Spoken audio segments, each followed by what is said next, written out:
Olá, o vídeo já vai começar, mas antes, se inscreva aqui no canal, ative o sininho e compartilhe. Paz do nosso Senhor Jesus, amadas irmãs, Deus abençoe muito a vida de cada uma de vocês. E os nossos irmãos que estão aqui também acompanhando, né? Temos os homens que vêm aqui junto com suas esposas muitas vezes, e isso é bênção. E você que assiste de casa aí, alegria também estar compartilhando a palavra de Deus com você.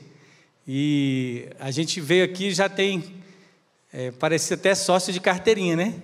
Daqui a pouco eu vou tirar a minha carteirinha aqui, sócio do Mulher Esperança. Mas é o Homem Esperança, tá, pessoal? Então, que fique muito claro isso, né, Moisés? Moisés está ali, da nossa equipe, ele gosta, é bênção de Deus. É isso. Pessoal, queria compartilhar com vocês sobre um novo coração. A gente acabou de cantar. Dá-me um coração igual ao teu. E eu gosto quando a liturgia está sintonizada no Espírito Santo. Não é isso? Quando a liturgia está sintonizada na palavra e no Espírito Santo, Deus move, Deus fala, e eu creio nisso. E Deus vem falando essa mesma palavra desde domingo. Se você, de repente, assistiu a palavra das 5 da tarde, das 7 horas, você vai ver que a de hoje é uma sequência do que Deus está falando. Deus está falando, o Espírito Santo habita em você, você precisa de uma nova vida, deixar o pecado para trás e um novo coração. E eu estou ligado no Espírito Santo, eu estou ouvindo a voz dele, estou dizendo, Deus, fala isso mesmo, fala com o teu povo, porque a gente precisa ouvir a tua voz todos os dias. Por isso, abra comigo a sua Bíblia, lá em Deuteronômio, capítulo 30.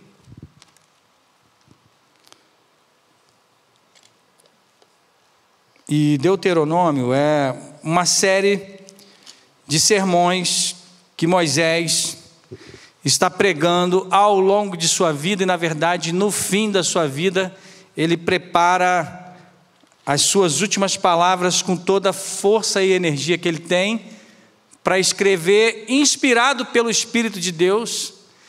Mas o que a gente percebe é que tanto Deus usando Moisés como Moisés querendo ser crucial, ele escreve aquilo que, sem rodeios, vai direto ao ponto nas coisas mais importantes de tudo aquilo que o povo precisava para uma vida feliz diante do Senhor. Geralmente é assim, ele estava prestes a morrer, então assim, quando alguém está prestes a morrer e está no leito, como nos filmes assim, e chama a família ao redor e vem dar as últimas instruções, né? As últimas palavras daquele que está ali no leito e tal. Normalmente, quem está nesse momento, e era o momento de Moisés aqui, normalmente a gente fala o que é mais importante para a vida toda. A pessoa, quando está no leito de morte, ela não vai, não, deixe-me ver o meu currículo para eu dar uma revisada. Me dê os títulos que estão na parede para eu lembrar o que eu fiz e quem eu fui. Não, ela vai dizer o que é mais importante das suas experiências, aquilo que é crucial. E é isso que Moisés está fazendo aqui, nesse texto, no capítulo 30, do versículo de 1 a 10. Eu vou ler na Nova Almeida Atualizada, e você fique muito tranquilo para acompanhar na versão que você carrega aí. Deuteronômio 30, de 1 a 10. Quando todas estas coisas vierem sobre vocês, a bênção e a maldição, que pus diante de vocês, se vocês se lembrarem delas entre todas as nações para onde o Senhor seu Deus os lançar, e voltarem para o Senhor seu Deus, vocês e os seus filhos, de todo o coração e de toda a sua alma, e derem ouvidos à sua voz, segundo tudo que hoje lhes ordeno, então o Senhor seu Deus mudará a sorte de vocês, e se compadecerá de vocês, e os reunirá de todos os povos entre os quais o Senhor, o Deus de vocês, os havia espalhado. Versículo 4. Ainda que os desterrados estejam nos lugares mais distantes da terra, desde aí o Senhor, seu Deus, os ajuntará e os trará de volta. O Senhor, seu Deus, introduzirá vocês na terra que os seus pais possuíram, e dela vocês tomarão posse, Ele fará bem a vocês e os multiplicará mais do que aos seus pais. O Senhor, seu Deus, circuncidará o coração de vocês e o coração de seus descendentes, para que vocês amem o Senhor, seu Deus, de todo o coração, de toda a alma, para que vocês tenham vida. O Senhor, seu Deus, porá todas essas maldições sobre os inimigos de vocês e sobre aqueles que os odeiam e os perseguiram. De novo, vocês darão ouvidos à voz do Senhor e cumprirão todos os seus mandamentos que hoje lhes ordeno. O Senhor, seu Deus, dará a vocês abundância em tudo que fizerem, no fruto do seu ventre, no fruto dos seus animais e no fruto da terra, e os beneficiará. Porque o Senhor voltará a se alegrar com vocês, para lhes fazer bem, como se alegrou nos pais de vocês. Versículo 10 e último dessa tarde. Se derem ouvidos à voz do Senhor, seu Deus, guardando os seus mandamentos e os seus estatutos escritos neste livro da lei, se vocês se converterem ao Senhor, seu Deus, de todo o coração e de toda a alma. Essa é a palavra do Senhor. Então, como eu havia dito, Moisés está chegando aqui e está dizendo o que é mais importante, mais crucial, e aquilo que é a solução para todo mundo. Todo mundo quer ter vida e vida em abundância. Todo mundo quer ter vida e uma vida feliz. E se você não veio buscar isso aqui nessa tarde, eu não sei o que você está fazendo aqui. Quantas aqui vieram em busca de uma vida feliz com o Senhor, em nome de Jesus? Eu busco o Senhor porque eu quero a vida feliz e a vida feliz nele, porque Ele é a minha vida. De modo que Moisés está dando a receita, ele está falando, olha, vocês devem fazer assim, assim e assim. É por isso que eu quero abordar com você 3 aspectos nessa tarde, justamente qual é o problema e a solução para uma vida feliz. Eu tenho essa solução, eu posso ter essa solução. E em último lugar, se existe uma vida feliz, como recebê-la? E o tema dessa tarde já nos dá a resposta. Você precisa de um coração novo.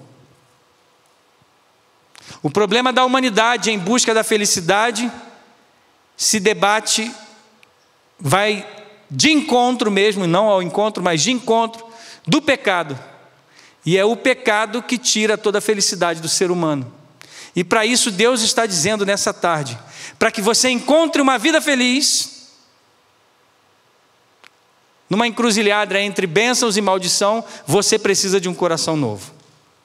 Por isso, qual é o problema, né? E qual é a solução? E na verdade, se você pegar dos trechos, do primeiro trecho aqui, do versículo 1 ao 4, basicamente nesse texto, Deus está nos mostrando um projeto de como as pessoas devem viver. E esse projeto consiste em vida de integridade, esse projeto consiste em vida de alegria, sem egoísmo. É só você retornar do versículo 1 ao 4, se você quiser anotar aí. Deus dá o projeto, Ele dá a planta para a construção de uma vida feliz.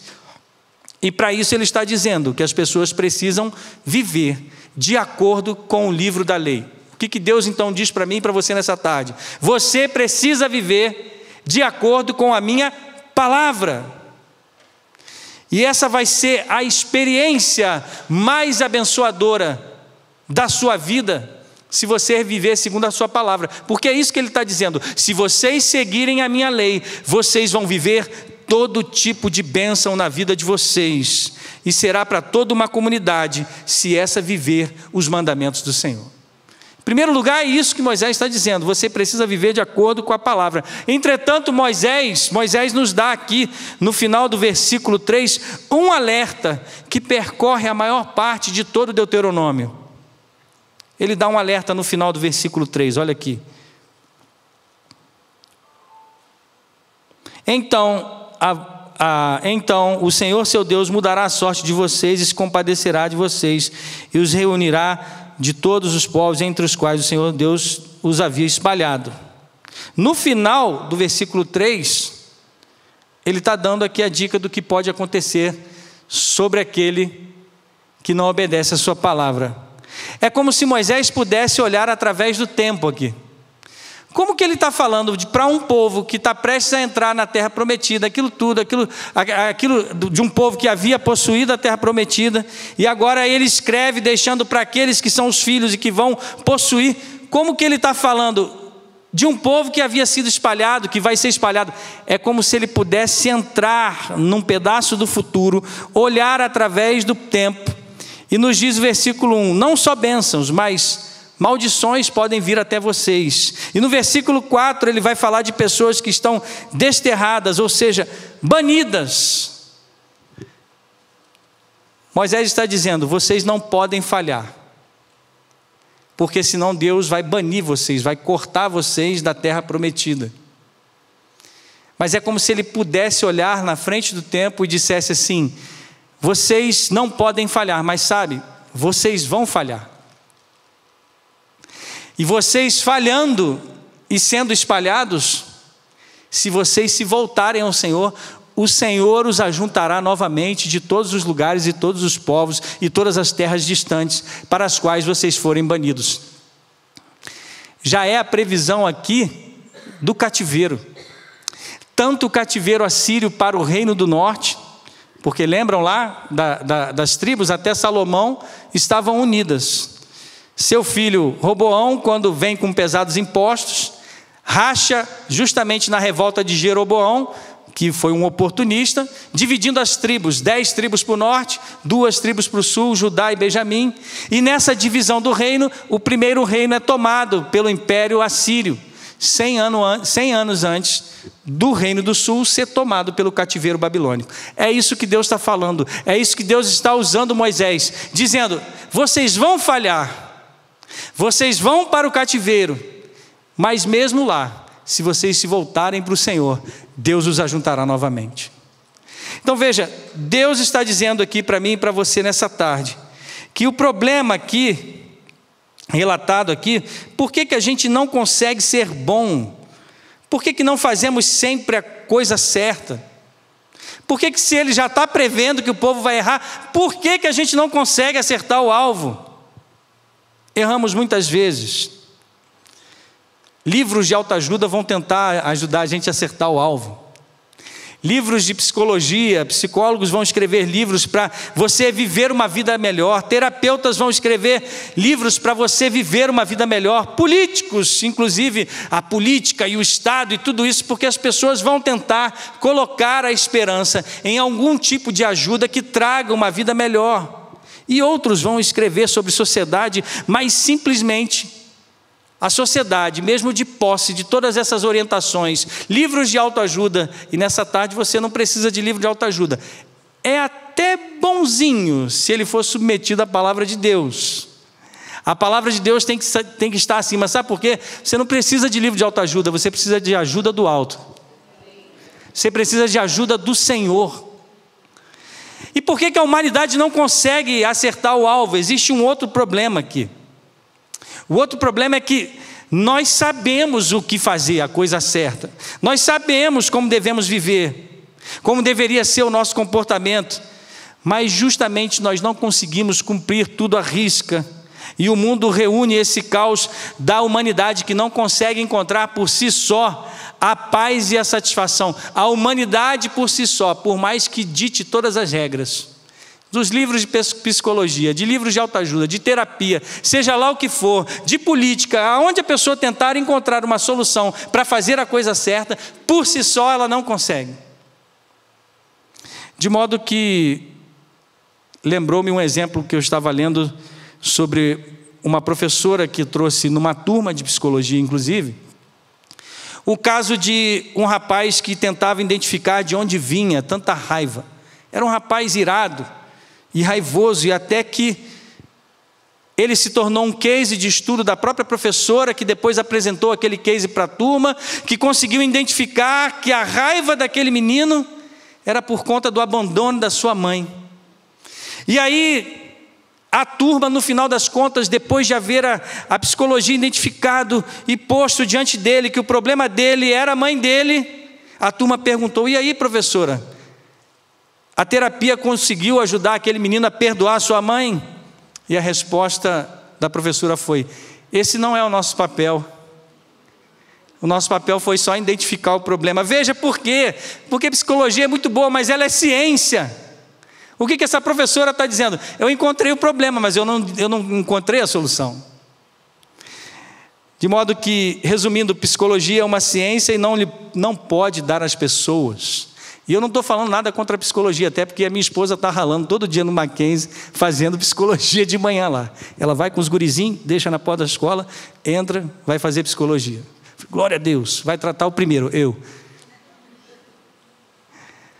Mas veja, é uma ciência auxiliar. Um psicólogo cristão já faria outro serviço, né? Faria outro trabalho. Você encontrou o problema, a raiva é na sua mãe. Agora, o que você precisa fazer? Perdoá-la. Onde se encontra o perdão? Em Cristo Jesus. E aí, o que eu e você precisamos? A maior certeza de todas que temos e que os problemas que acontecem na nossa vida, a gente não consegue fazer a coisa certa por causa do pecado. Então olhe comigo o versículo 6. O Senhor, seu Deus, circuncidará o coração de vocês e o coração dos seus descendentes, para que vocês amem o Senhor, seu Deus, de todo o coração e de toda a alma, para que vocês tenham vida. Qual é a solução? O versículo 6 é a solução. E para isso, você precisa abraçar essa solução, ou seja, não é algo que você pode fazer, mas é somente que Deus pode fazer em você. É Deus quem vai circuncidar o seu coração. Você entende isso nessa tarde? Por mais que você queira fazer a coisa certa, é Deus quem realiza a obra de um novo coração em você. Então o que eu preciso fazer? Você precisa entender que mesmo que você viva uma vida distante, banida muitas vezes pelo egoísmo, pelo pecado, se Deus quiser resgatá-lo, Ele vai te trazer de volta para casa. Se Deus quiser circuncidar o seu coração, Ele vai fazer isso. E o que isso significa, pastor Vinícius? Circuncidar o coração. A gente precisa entender as duas palavras, circuncisão e coração. Primeiro, hoje em dia a gente acha no mundo, na cultura ocidental, que coração é somente a fonte das emoções e dos sentimentos, não é isso? E que a mente é a fonte da razão e dos pensamentos corriqueiros e da interpretação e da racionalidade, por assim dizer. Mas, contudo, no mundo bíblico e na cultura bíblica não é assim. Na Bíblia, primeiro porque se você for lá em Filipenses 2, quando ele vai dizer assim: tenhais entre vós entranhados afetos de misericórdia, quando ele está falando de entranhados afetos, é das entranhas mesmo, porque o judeu, ele pensava com as vísceras. A sede da razão e da emoção era tudo em um lugar só. Até porque quando você fica nervoso, dá um frio dá no coração? Não, é na barriga, né? Então o judeu sabia das coisas. E até quem fica nervoso tem dor de barriga muitas vezes. E nesse sentido é visceral, porque o ser é todo um só. Então para o judeu o coração era a sede tanto das emoções, quanto da razão, quanto dos pensamentos. E aí nesse sentido, por que a Bíblia, o coração é a fonte daquilo que está ligado a todo ser, a todas as emoções, pensamentos e ações? Porque o coração é fonte daquilo que verdadeiramente estamos compromissados. Com o que você está compromissado hoje, aí está o seu coração. Com o que você está compromissado, aí está o seu coração. Sabe por quê? Tudo aquilo que você mais deseja, tudo aquilo que você mais acredita, por tudo aquilo que você busca e vive, ao ponto de você dizer: se eu finalmente tivesse aquilo, ou alcançasse aquele outro objetivo, aí sim eu seria realmente feliz, teria significado e valor. Quando você projeta isso em determinado lugar, sentimento, ação, pessoa ou objetivo, ali está o seu coração. Esse é o coração. O coração é a sede de todos os sentimentos, emoções, razões, pensamentos, ação, objetivo e dedicação. Onde está o seu coração? Aí está o seu tesouro. O que você tem entesourado no seu coração? O que você tem guardado aí de tesouro no seu coração? E agora a gente parte para a circuncisão. Circuncisão era o quê? Circuncisão era o ritual que os israelitas passavam quando se comprometiam em obedecer a Deus e a sua aliança. E a circuncisão representa algo externo, no corpo, físico, porque era o prepúcio dos meninos que era cortado ali, logo no começo, quando eles eram apresentados do seu nascimento. E aí tinha aquele sinal da circuncisão, fazendo assim parte da aliança e parte do povo. Então a pergunta é, se esse era o sinal visível que Deus deu a Abraão no começo da aliança, sendo que a fé opera antes no seu coração, antes no sinal visível, que é a própria circuncisão, afinal de contas, se a circuncisão é um sinal externo, o que é um coração circuncidado? Obviamente não é algo físico, mas é metafórico, porque um coração circuncidado não era você obedecer a Deus somente como um dever, nem obedecer a Deus somente como algo externo, mas a circuncisão do coração, veja bem, não é obedecer a Deus porque você precisa fazê-lo. E aí eu vou tocar numa ferida aqui. Religiosidade. Muitas vezes a gente vem cumprir tabela na igreja. Eu estou falando algo estranho, irmãs? Muitas vezes a gente vem porque tem que vir, porque tem que fazer. E às vezes os filhos nos confrontam e perguntam, por que eu tenho que ir para a igreja? E muitas vezes a gente só responde, porque tem. E a circuncisão do coração não é porque eu tenho que fazer alguma coisa, mas é porque eu amo ao Senhor em primeiro lugar. A circuncisão é porque você ama fazer algo, ou seja, a grandeza do ser de Deus, ela não quer um dever que precisa ser cumprido por você. A grandeza do ser de Deus demanda um relacionamento desejoso e sincero de quem quer agradar esse Deus. E é por isso que quando eu pergunto para você, como é que tem estado o seu relacionamento com o Espírito Santo? Você tem conversado com Deus através da oração e da palavra? Ou seja, relacionamento não é só uma resposta de algo que foi exigido. Relacionamento é de coração, é por amor.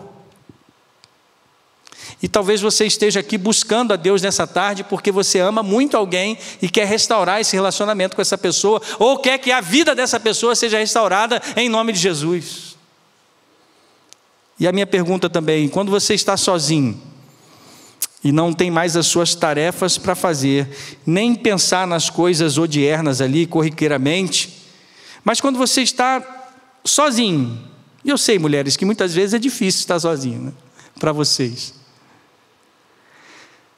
Mas quando você tem que pegar, por exemplo, o metrô, e não tem que pensar em mais nada, só em entrar no metrô, o que espontaneamente você passa a sonhar, pensar e desejar naquela hora?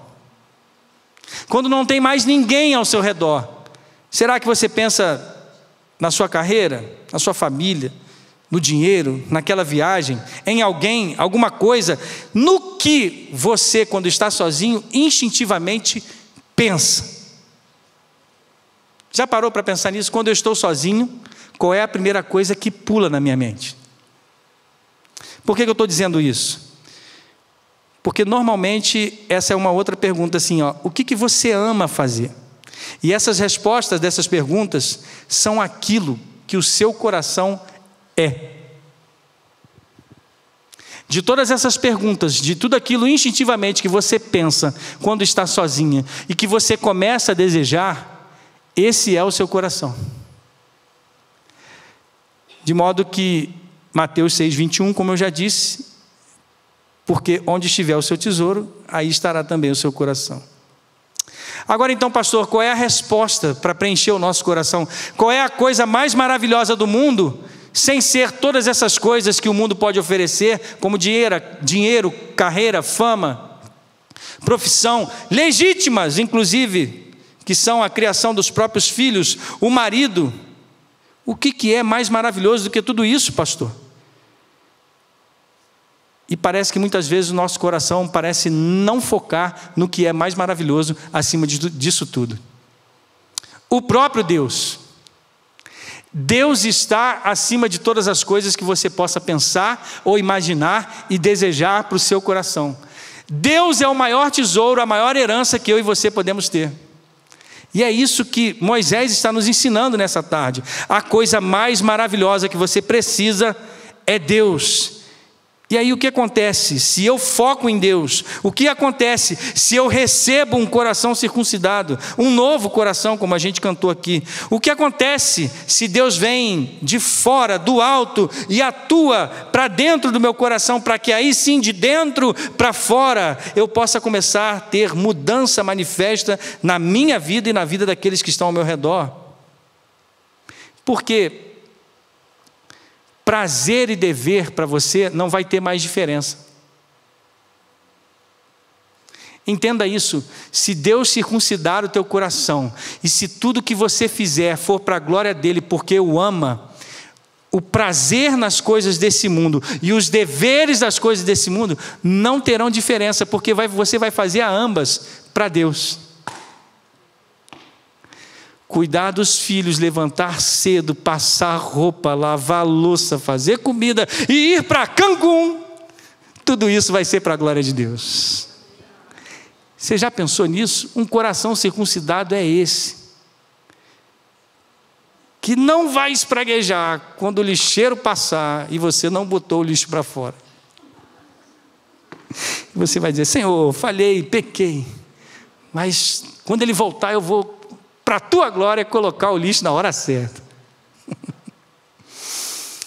Vocês estão entendendo, minhas irmãs? Deus está falando conosco nessa tarde, porque quando todas as coisas são feitas para quem se ama, tudo muda.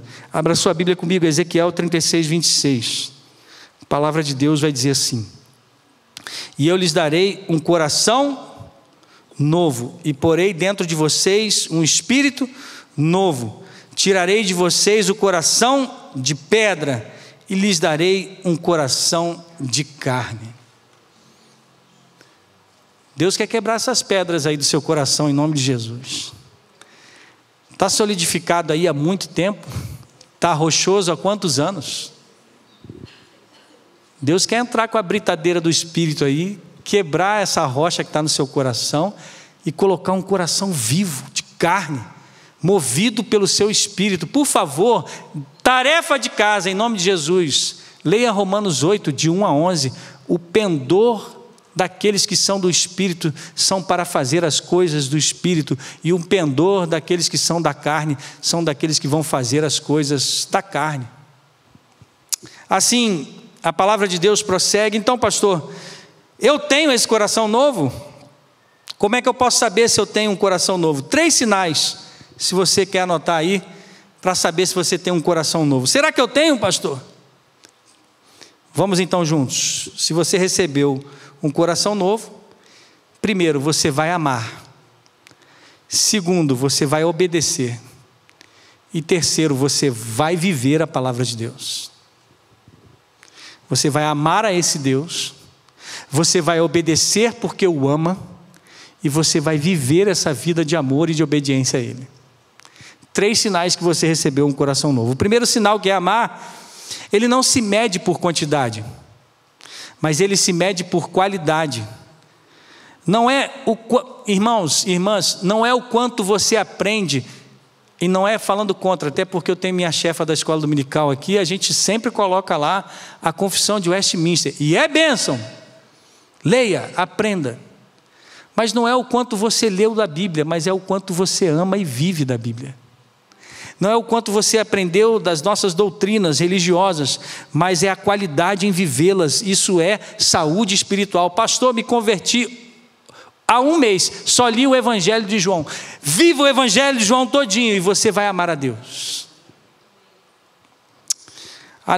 vá além de conhecer os nossos princípios, as nossas doutrinas, vá além de ser batizado e contado no hall de membros, mas uma pessoa de coração novo vai além porque ama e obedece a Deus, atraída pela beleza e pela santidade desse Deus, por Ele mesmo. Uma pessoa de coração novo ama e obedece porque ela está atraída por quem Deus é e não por aquilo que Ele pode dar. Um coração novo, em segundo lugar, ele obedece não porque ele tem que fazer, não porque ele quer conseguir as bênçãos desse pai. Há tanto tempo te sirvo e o Senhor nunca me deu um cabrito. Olha que miserável. Fazer churrasco com cabrito. Ele acabou de mostrar, meu filho, o churrasco é com novilho cevado, é baby beef. E você pedindo cabrito, tudo que eu tenho é meu. Então, obedecer, a obediência é o resultado de um coração transformado. Um novo coração vem como um presente da graça de Deus. E agora, por causa desse presente, flui a obediência à sua palavra. Ou seja, um novo coração obedece a Deus para estar com Ele. E não por aquilo que Ele pode dar, mais uma vez.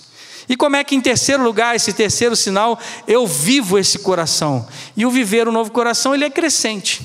Assim como uma vida biológica que nasce, que cresce, a vida espiritual tem esse órgão, um novo coração. Não é mecânico. Você não entra para o hall de membros e aí você nasceu de novo. É organicamente espiritual e crescente. Não é como você juntar uma pilha de tijolos, mas é você se tornar um adulto na fé, porque você vive e mergulha nessa palavra de Deus. Assim, um novo coração de maneira espiritual e orgânica passa a viver, se torna mais sábio, não porque decorou os textos bíblicos, até porque Jô Soares, por exemplo, leu a Bíblia N vezes, mas não conheceu o Deus da palavra. Um novo coração não é porque aprende rapidinho o evangeliquez no meio da igreja. Está amarrado, está repreendido, só vitória, ou glória. Isso aí qualquer um aprende. Papagaio aprende. Não é por causa de um evangeliquez ou jargões da igreja, mas cresce em graça e amor, porque a transformação vem do novo coração e não de uma aparente religião. É vida nova para você a partir de hoje. Deus pode mudar o seu coração e circuncidá-lo nessa tarde, em nome de Jesus. E é por isso que, em último lugar, nessa pergunta, você tem esse coração? Você nasceu de novo? E talvez você pense, nascer de novo é algo para alguns cristãos, para pessoas que tiveram uma vida difícil, que largaram as drogas, que deixou de ser um marginal, e que, sabe esses testemunhos que me impressionavam na juventude? Eu falei, rapaz, eu nunca vou ter um testemunho para dar assim, né? Que eu larguei as drogas, que eu saí da prisão, e que não sei o quê. E eu ficava, poxa, esses testemunhos são tão impactantes. Mas o testemunho que a Elaine deu aqui no início dessa tarde, é o mesmo testemunho que Deus me confrontou muito sério. Ele falou assim, o teu testemunho é tão belo como qualquer pessoa que saiu de uma vida muito ruim lá fora, segundo os padrões do mundo, mas você foi criado no Evangelho e por isso o privilégio é que eu te protegi esse tempo todo. Porque aos 10 anos de idade eu estava no culto da fogueira também, aprendendo, tu és soberano sobre a terra. Quando eu aprendi esse cântico, eu sei que ali foi a minha conversão, ali foi o meu encontro com Jesus, ao redor da fogueira no retiro de carnaval. Não despreze a conversão de uma criança. E eu puxei os vestidos da minha mãe e disse assim, eu quero servir ao Senhor. Eu não sabia o que estava dizendo, mas era o novo coração que estava batendo já. E hoje eu estou aqui com vocês. Vocês estão entendendo? É isso, um novo coração. Como eu posso receber? Não é por esses testemunhos, mas olha, Deus nos concede um novo coração. Como que eu recebo, pastor? Então, perceba,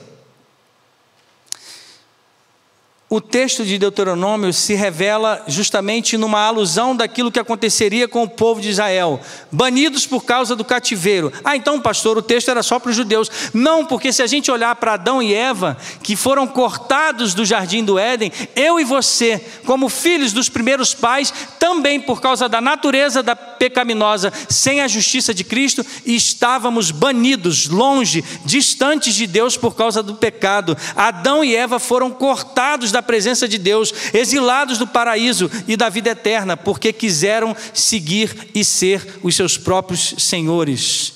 Quiseram ser como Deus e receberam o salário do pecado. E mesmo assim, estando eu e você debaixo dessa maldição de pecado e de morte, como que Deus pode nos dar ainda assim um novo coração? Volte comigo para a circuncisão. Por que falar de circuncisão de novo, pastor? Porque essa era uma maneira no passado em que Deus mostrava o seu compromisso. E aí você se pergunta, poxa, Deus é tão bom, por que Ele, amando os seres humanos, por que Ele não pediu para aquele povo antigo lá, pelo menos um adereço, um furo na orelha, uma tatuagem, né? Mas algo tão sangrento, grosseiro? O que tem isso a ver com os nossos dias, né? Porque circuncisão era isso, era cortar a carne e aquele sangue espalhado e aquela dor na criança e tudo acontecia. Por que esse sinal? Porque esse é o ponto. Porque Abraão, quando fez uma aliança com Deus em Gênesis 15, eu já falei isso aqui, aquela aliança dos animais despedaçados, que entre homens se fazia, significava que um deles, se não cumprisse aquela parte no seu contrato, seria despedaçado, seria cortado para longe como aqueles animais. E Deus não deixa Abraão passar. Somente Deus pode cumprir essa aliança. Ou seja, Deus assume o nosso lugar nas trevas em Cristo Jesus, quando Ele deixa levar sobre si toda a treva que era minha e que era sua. E a palavra de Deus vai dizer que Jesus foi cortado da terra dos viventes. A grande circuncisão que acontece é quando Jesus é banido, primeiro, da cidade e é crucificado fora dela. Segundo, quando Ele é cortado da terra dos viventes. E assim, o primogênito de entre os mortos tirou de mim e de você a maldição do pecado, porque Ele, naquele momento da cruz, foi totalmente cortado e separado de Deus. A gente ganha um novo coração e Deus faz isso por mim e por você, porque Ele fez toda a justiça na cruz. E muitos séculos depois, ali onde Jesus, depois daquela aliança de Abraão, Jesus foi cortado, uma lança atravessou o seu lado, espinhos lhe encravaram de uma forma profunda a sua cabeça, cravos em suas mãos, e quando ele disse, Eli, Eli, lama sabactani, Deus meu, por que me abandonaste? O que estava acontecendo aqui? Ele não estava sendo dilacerado somente de forma física, mas conforme Isaías 53 nos diz, no versículo 8, o que estava acontecendo, Isaías 53, 8. Pela opressão e pelo juízo, ele foi levado de sua linhagem. Quem se preocupou com ela? Porque ele foi cortado da terra dos viventes. Ou seja, por causa da minha e da sua maldição do pecado, ele foi exilado da vida para que a vida viesse ao nosso coração. Ele recebeu sobre si a circuncisão suprema, cósmica, no lugar de todos aqueles pelos quais ele se deixou cortar. E é por isso que você pode entender que em Colossenses 2, de 11 a 12, abra comigo para a gente fechar e encerrar.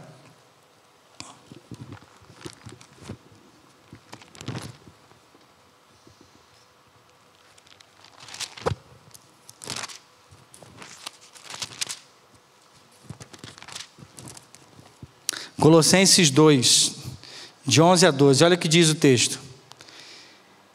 Nele quem? Jesus. Também fostes circuncidados, não é isso?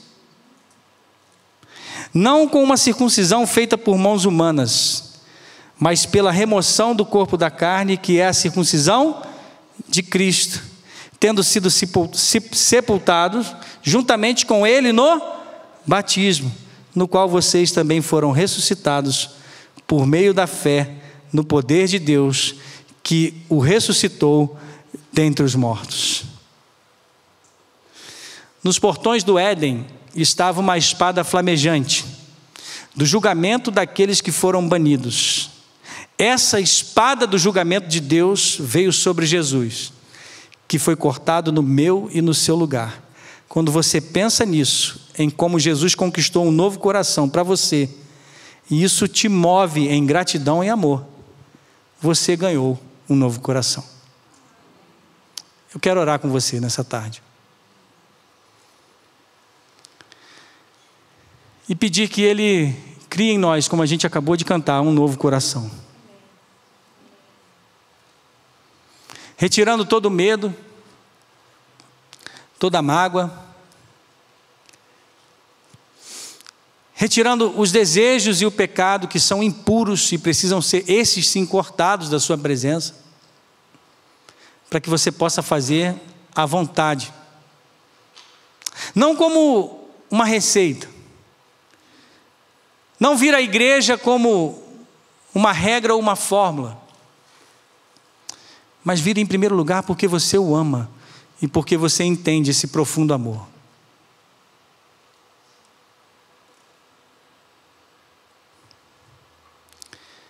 O próprio Senhor Jesus disse isso.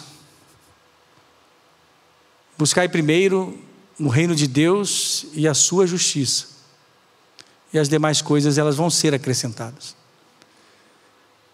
Por isso, tudo isso que está te preocupando, que você entrou aqui nessa tarde com uma preocupação enorme, sejam seus filhos, seja o seu casamento, a sua família, o seu sustento, o seu trabalho, entrega aos pés de Jesus. Jesus também vai dizer: não andeis ansiosos por coisa alguma. E quando você busca o reino de Deus e a sua justiça, é como se Ele dissesse: cuidem das minhas coisas, e as outras coisas eu vou cuidar para vocês.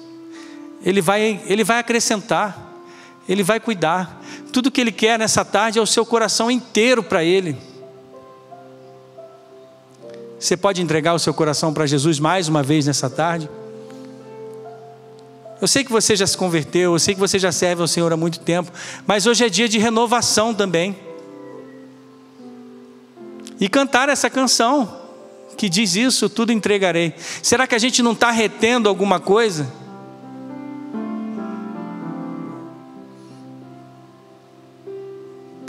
Quantos encontros Jesus teve na Bíblia e Ele perguntou para cada uma daquelas pessoas, muitas vezes Ele perguntou: o que você quer que eu faça a você? Está na hora de você abrir o coração e dizer: Senhor, eu não consigo mais. E Ele quer ouvir o teu coração, Ele quer ouvir as batidas do teu coração, nessa tarde declarando: eu não consigo mais, nessa área, Jesus, que só o Senhor sabe. E Ele quer pegar, cuidar disso para você. E a única coisa que Ele pede é dizer: cuide das minhas coisas, obedeça a minha palavra, me ame em primeiro lugar, cuide do meu reino.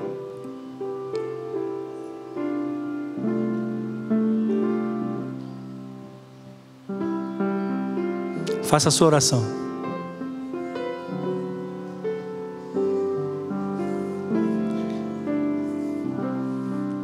Tudo entregarei, vamos? Tudo entregarei.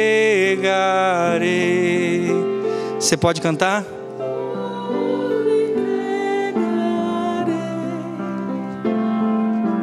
Sim, por ti, Jesus bendito, tudo entregarei.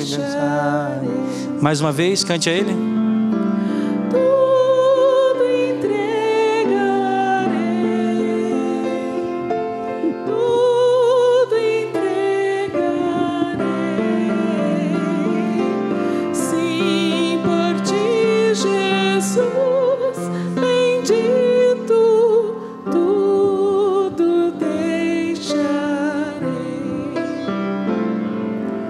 Tudo a ti, Jesus.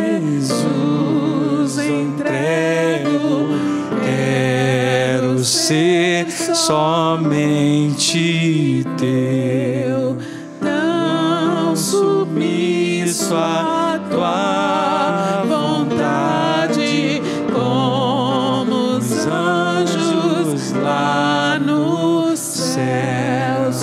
Tudo entregarei, tudo entregarei. Sim, por ti, Jesus bendito, tudo deixarei. Vamos dizer tudo, ó Cristo, eu te entrego. Tudo, ó Cristo, a ti entrego. Oh, eu sinto teu amor transformar a minha vida e meu coração. Você pode ficar de pé e cantar? Tudo entregarei, tudo entregarei. Sim, por ti, Jesus bendito, tudo deixarei. Amém. Feche seus olhos.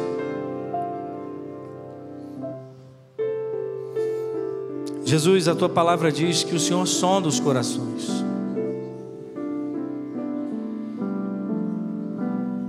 E nessa tarde nós viemos aqui tão somente para isso, para te amar cada vez mais, para te buscar, ouvir a tua voz, ouvir a tua palavra. E a tua palavra nos ensinou nessa tarde que precisamos de um coração novo.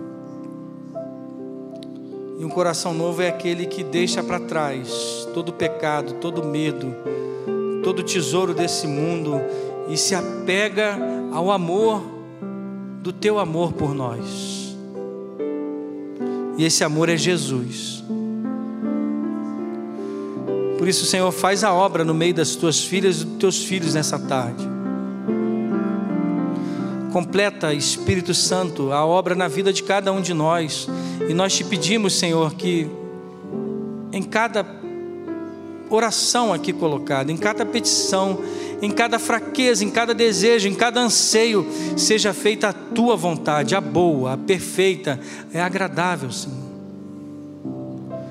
Por isso, Senhor, nós te pedimos que no meio das famílias haja reconciliação, que no meio das famílias e dos relacionamentos haja muito mais do que a provisão do mantimento na despensa, mas o Jeová Jirê que provê o pão da vida a todo coração necessitado e sedento de relacionamentos muitas vezes, mas que o relacionamento supremo seja com Jesus. Por isso dá-nos, Senhor, um coração novo a cada dia, segundo a imagem do teu Filho, no nome dele que oramos. Amém. Deus te abençoe, pode sentar.